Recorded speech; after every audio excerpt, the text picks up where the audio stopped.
हाय सांगमाने good morning. आउ बहुत दिन पर वीडियो बनाऊँगी। मु तो घर को भी आसी नी यही 5-6 दिन ये आसी जूता नाला से पड़िया आसी पार नी नुआ जूता टे देखी दियो। एलसीआर किणी सेगार मिलला नहीं एलसीआर आनी आसली जहाँ मिलला। तो आगरू पड़ियाटा भल था एवं पूरा हल करके खराब कर देइचंती। आगरू पाचेरी फाचेरी भी नाला मुझे आसुली पड़िया से पाचेरी गुड़ा बनाऊे एवं किंतु पाचेरी गुड़ा पूरा कंप्लीट करना किंतु अधा कर पड़ियाटा पूरा खराब करदे। आप देखिए देख खराब तो है ही नहीं मतलब रिपेयर चली पूरा हो गले भल देखिए पूरा हल फल कर पूरा बर्बाद कर दी। पाचेरीटा से अधा पर्यंत होने देखिपे से अधा पर्यंत पाचेरीटा होपटे भी से अधा पर्यंत हो पाचेरी फाचेरी पड़ियाटा भल कर किंतु रनिंग फनिंग एवं कर तो हेनी कारण जगह ना कौट गोड़ फड़ मुड़ार संभावना बहुत अच्छी कारण हल कर देना ना रनिंग करने पूरा प्रॉपर पड़िया दरकार। हो जहाँ आम वार्म अप करदे रनिंग करवा। चलो सांग मैंने वार्म अप करवा वार्म अप बहुत दिन पर कैंपस गुड़ा पड़िया वार्म अप करवा।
वार्म अप तो हो गला पड़ियार तो राउंड चक्कर मारिया संभावना नहीं कारण मुझे दीर्घ 6 मास पर दौड़ी।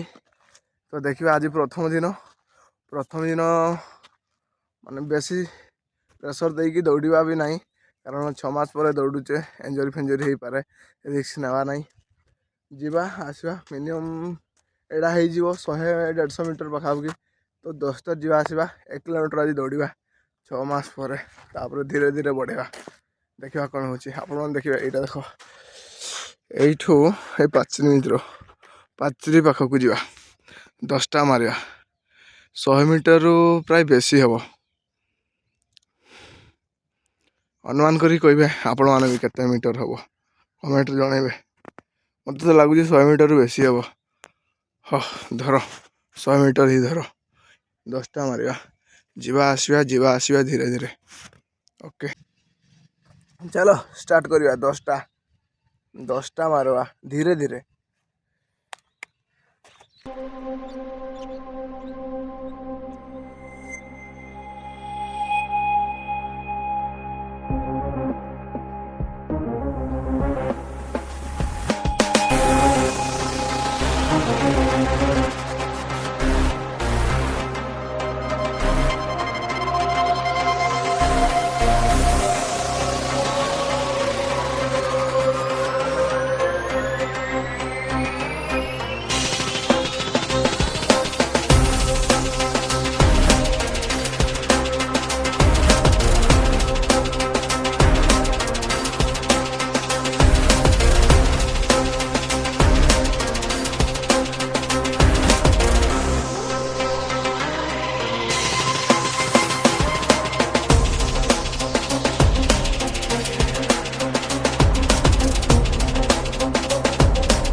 10টা କମ୍ପ୍ଲିଟ୍ ହେଇଗଲା।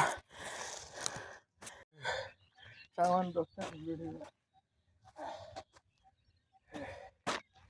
ସବୁ କରିବ ଜୀବନରେ ରନିଂ ଛାଡ଼ିବନି।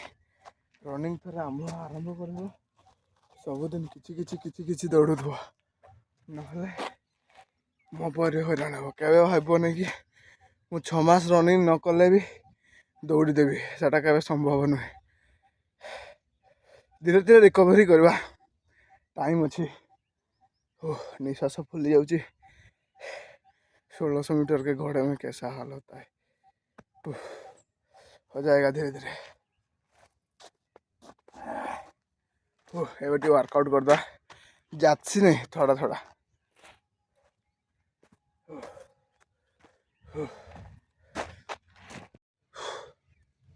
एक्सरसाइज करदा।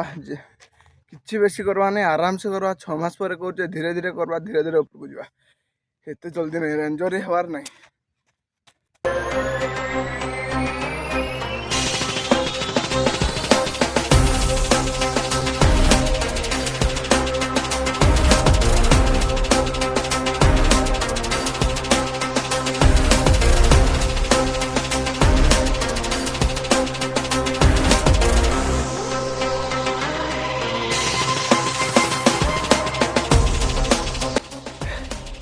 फास्ट सेट रे 20टा पुशअप हो गला।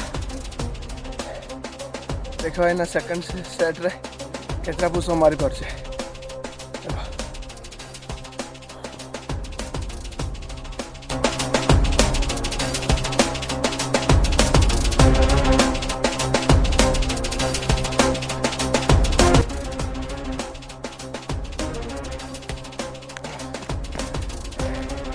पूरे पुशअप सेकंड सेट रे भी कंप्लीट।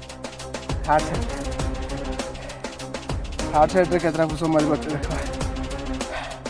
दिन थिला गुटे सेट रे 8टा पुशअप होउतला, 20टा झाला गुला फुली गलानी सब खाई से कहूँ रनिंग वर्कआउट सब बड़े कंटिन्यू रख। क्या देखा निजे सुस्थ रह। चलो थर्ड सेट देखा।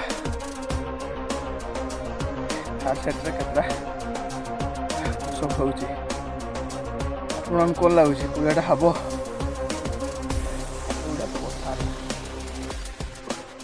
मात्र 40टा पुशअप देख। पूरा पुशअप ट्राई कर हो।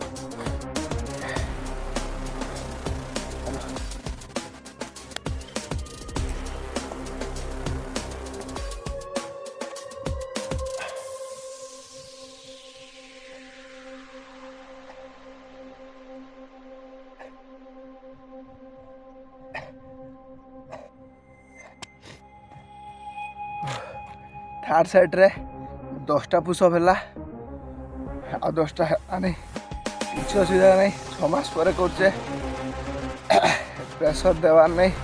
आराम से आज न हो काली न हो कि परदिन जमती भी हम।